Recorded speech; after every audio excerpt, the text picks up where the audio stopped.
तो अब तक हम समझ चुके हैं broad evolutionary journey from algae to angiosperm. अब फोकस करते हैं द मेजर लैंड प्लांट्स पे, वो है वेस्कुलर प्लांट्स और नॉन वेस्कुलर प्लांट्स। लेकिन स्टार्ट लेते हैं नॉन वेस्कुलर प्लांट्स से। ये वो प्लांट्स हैं जिसमें जाइलम और फ्लोएम नहीं होता है। जाइलम यूज होता है for the transport of water and phloem वो वेस्कुलर टिश्यू है जो कि यूज होता है for the transport of food और न्यूट्रिएंट्स एंड प्लांट। अब इनमें ये दो जाइलम और फ्लोएम वेस्कुलर टिश्यूज एब्सेंट होते हैं, इस वजह से इन्हें नॉन वेस्कुलर प्लांट्स भी कहा जाता है। अब इन्हें ब्रायोफाइट्स भी कहा जाता है और ब्रायोफाइट्स वो फर्स्ट प्लांट्स थे जो लैंड पे कॉलोनाइज हुए। अब इन्हें वाटर से लैंड में खुद को अडॉप्ट करना था, तो इन्होंने खुद में कुछ की अडॉप्टेशंस की। कार्बन डाइऑक्साइड को इन्होंने ऑब्जर्व करना था, वाटर को इन्होंने ऑब्जर्व करना था, अपने प्लांट्स बॉडी में वाटर को कंजर्व करना था और अपने एम्ब्रियो को प्रोटेक्ट करना था। तो ये की एडाप्टेशंस इन ब्रायोफाइट्स में नोट की गई थी। अब ब्रायोफाइट्स को amphibians of the plant kingdom भी कहा जाता है क्योंकि इन्हें फर्टिलाइजेशन के लिए वाटर की जरूरत होती थी। Now let's move on to the vascular cryptogams. और वेस्कुलर क्रिप्टोगेम्स को ट्रैकियोफाइट्स भी कहा जाता है। ये वो प्लांट्स थे जो इवॉल्व हुए विद जाइलम एंड फ्लोएम। इनमें जाइलम और फ्लोएम होता था लेकिन इनमें सीड्स नहीं होते थे। और फिर ये डिवाइड किए गए into 4 sub phyla, Psilopsida, Lycopsida, Sphenopsida and टीरोप्सिडा।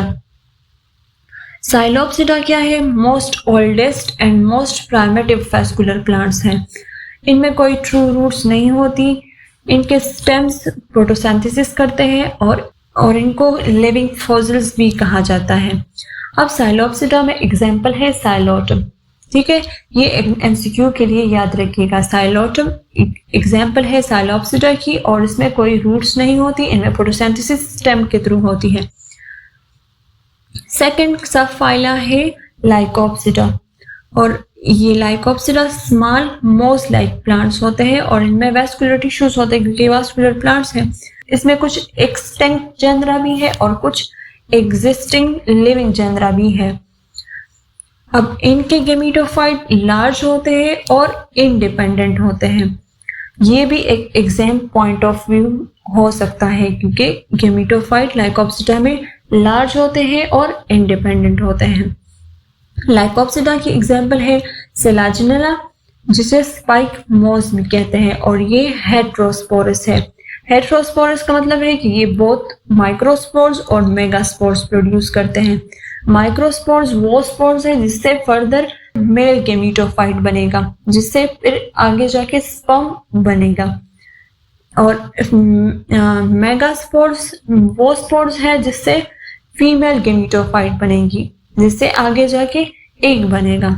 तो एमसीक्यू हिंट यहाँ पे क्या हो सकता है कि लाइकोप्सिडा में सेलाजिनेला हेट्रोस्पोरस है while most ferns are homosporous। फिर वेस्कुलर प्लांट्स की थर्ड सब फाइला है स्पिनोप्सिडा और इसका मोस्ट फेमस मेंबर है एक्विसेटम, जिसे हॉर्स टेल भी कहा जाता है।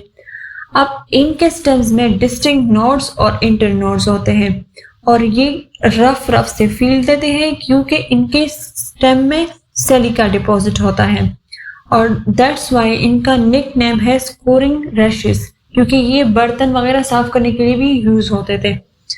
फोर्थ सब फाइला है वेस्कुलर प्लांट्स की टीरोप्सिडा। इसमें फर्न्स आ जाते हैं। अब द मोस्ट एडवांस्ड है सीडलेस वेस्कुलर प्लांट्स है, मींस कि इनमें कोई सीड नहीं होता है। अब इनके लीव्स को फ्रॉन्ट्स कहा जाता है और इनके लीव्स लार्ज होते हैं जिसमें मेगाफिलस होता है और वो एफिशिएंट फोटोसिंथेसिस करने में हेल्प करता है। टीरोप्सिडा की एग्जाम्पल है इडियंटम और ये मॉइस्ट वाल्स पे ज्यादातर ग्रो होते हैं। और कुछ फर्न्स भी इस कैटेगरी में आते हैं जैसे मेर्जिला एंड टीरिडियम, जो कि इवन एडिबल भी है। एडिबल का मतलब है कि उन्हें हम खा सकते हैं।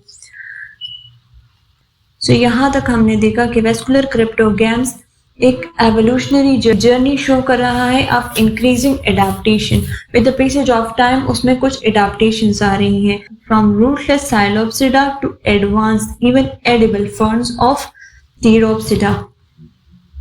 अब यहाँ तक हम समझ चुके हैं कि vascular plants like ferns and horsetails exist करते हैं, लेकिन इनमें जाइलम और फ्लोएम तो है, लेकिन इनमें एक की फीचर नहीं है, सीड्स। सीड्स की अपीयरेंस भी एक एवोल्यूशनरी स्टेप था। फर्टिलाइजेशन के बाद जब ओव्यूल मैच्योर हो जाता है तो उससे सीड बन जाता है, तो वो सीड ही एक नए प्लांट को लाइफ देता है। अब कुछ की पॉइंट्स को सिंप्लीफाई कर देते हैं। एक है मेगास्पोरेंजियम, तो ये एक प्रोटेक्टिव स्ट्रक्चर है जिसमें फीमेल गेमेटोफाइट डेवलप होता है। इसको समझे एज अ सेफ्टी बॉक्स जो कि प्लांट के फीमेल पार्ट को प्रोटेक्ट करता है। दूसरा टर्म है डाइकोट्स। एंजियोस्पर्म्स फ्लावरिंग प्लांट्स है, उनके सीड्स में जब 2 कोटिलेडन होंगे तो उन्हें डाइकोट्स कहा जाता है। तो डाइकोट्स का प्लम्यूल ग्रो करता है मिडिल से। अब एग्जाम्पल है इसमें बीन्स और रोजेस। अब मोनोकाट है तो एंजियोस्पर्म्स विथ 1 कोटिलेडन, उनके सीड्स में 1 कोटिलेडन होगा और मोनोकाट्स का प्लम्यूल ग्रो करता है फ्रॉम द साइड। एग्जाम्पल है वीट, मेज और ग्रासेस। एक और टर्म है इन्फ्लोरेसेंस, और इन्फ्लोरेसेंस है the arrangement of flowers in clusters और पैटर्न्स लाइक रेसम्स, स्पाइक्स, अम्बल और पेनिकल। अब एंजियोस्पर्म्स के बेनिफिट्स क्या है ह्यूमंस के लिए? Think about how angiosperms give us every day. Food भी हमें एंजियोस्पर्म्स देते हैं, फाइबर्स भी हमें एंजियोस्पर्म्स देते हैं और मेडिसिन भी हमें एंजियोस्पर्म्स देते हैं। फूड में अगर सीरियल्स, व्हीट और राइस और कॉर्न की बात की जाए तो ये सारे गिफ्ट्स हैं एंजियोस्पर्म्स के। फिर फाइबर्स है तो फाइबर्स में कॉटन है, जूट है, लिनन है, ये क्लॉथिंग के लिए हमें एंजियोस्पर्म्स ही प्रोवाइड करता है। फिर मेडिसिन में कैनबिस है जो कि पेन रिलीफ के लिए यूज होता है, ठीक है। क्विनीन है जो कि एक्सट्रैक्ट किया जाता है from the bark of cinchona, और वो क्विनीन यूज किस लिए होता है? जो treat malaria. And third medicine है जो कि हम एंजियोस्पर्म से डिराइव कर सकते हैं, वो है कोकेन, जो कि कोका प्लांट से एक्सट्रैक्ट होता है। उसको हम यूज कर सकते हैं एज एन एनेस्थेटिक। यहाँ पे एमसीक्यू हिंट क्या है कि क्विनीन एक्सट्रैक्ट किया जाता है from the bark of cinchona, use होता है for the treatment of malaria. यहाँ पे दूसरा पॉइंट क्या बन सकता है कि कोकीन एक्सट्रैक्ट किया जाता है from the plant of Coca और यूज होता है for anaesthetic purposes. Cannabis pain relief के लिए यूज होता है। तो ये सारी टर्म्स आपको याद होने चाहिए। अब वैस्कुलर प्लांट्स अर्थ पर सक्सेसफुल प्लांट्स रहे हैं। So why are vascular plants, especially angiosperms, considered the most successful land plants?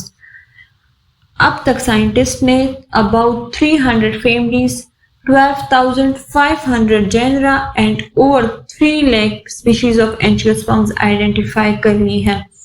अब इनकी सक्सेस के पीछे कुछ गोल्डन फैक्टर्स हैं, क्योंकि एंजियोस्पर्म्स एडाप्टेबल है टू डिफरेंट एनवायरनमेंट। इनके फ्लावर्स पॉलिनेटर्स को अट्रैक्ट करते हैं जो इनको पॉलिनेशन में हेल्प करता है। फ्रूट्स इनके प्रोटेक्ट रहते हैं और इनकी वजह से इनके सीड्स भी प्रोटेक्टेड होते हैं, और सीड्स ही है जो इंश्योर करता है survival of new life. That's why we call vascular plants the most successful land plants. MCQ point क्या बन सकता है कि the largest plant group in terms of species are angiosperms. So अभी तक हमने देखा कि प्लांट्स की डाइवर्सिटी सिर्फ क्लासिफिकेशन पे नहीं है, it's the story of how plants evolved, adapted and became the backbone of life on earth. For your SST biochemistry test, most MCQs will target these key contrasts: non-vascular versus vascular plants, fern versus seed plants, gymnosperms versus angiosperms, monocot versus dicot. तो इन distinctions को अपने mind में clear रखा करें। Next lecture में हम इसी chapter के MCQ सॉल्व करेंगे। So don't miss it because this can be your game changer for the upcoming exam.